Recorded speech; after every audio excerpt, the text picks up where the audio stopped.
DJ Kanchan Raj Hajipur Vaishali. तोरा ढोरी के साइज बोले तोरा ढोरी के साइज बोले डपा लागे छौ डपा लागे छौ डपा लागे छौ। पलक रिकॉर्डिंग स्टूडियो साहेबपुर कमाल। बोले डपा लागे छौ चढ़ली जवानी छौरी लागे छौ टाइट चढ़ली जवानी छौरी लागे छौ टाइट केसी के गजरा गे मारो हेडलाइट चोली के चीज तोहर पता लागे छौ तोरा ढोरी के साइज गोले गपा लागे छौ तोरा ढोरी के साइज गोले गपा लागे छौ चढ़ली जवानी छौरी लागे छौ टाइट केसी के गजरा गे मारो हेडलाइट चोली के चीज तोहर पता लागे छौ तोरा ढोरी के साइज गोले गपा लागे छौ तोरा ढोरी के साइज गोले गपा लागे छौ गोले गपा लागे छौ गोले गपा लागे छौ।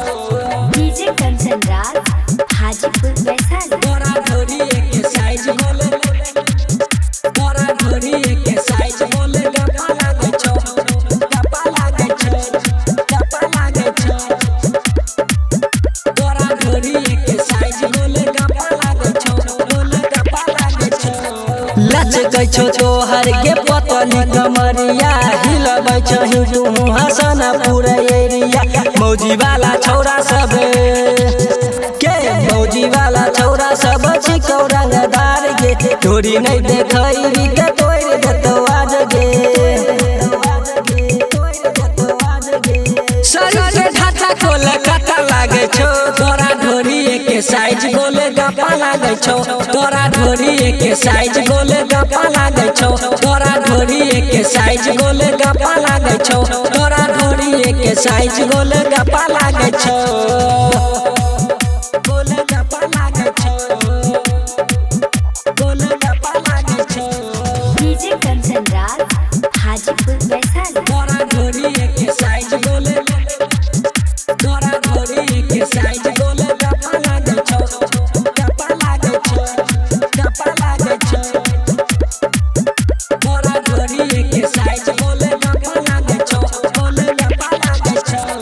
कहै छौ राइटर के अंगद रंगीला चोली के चीजबा के कर देतौ ढीला करे न लीला गे करे न लीला छोड़ी माने हमर बात गे सुधीर सुशील से कले मुलाकात गे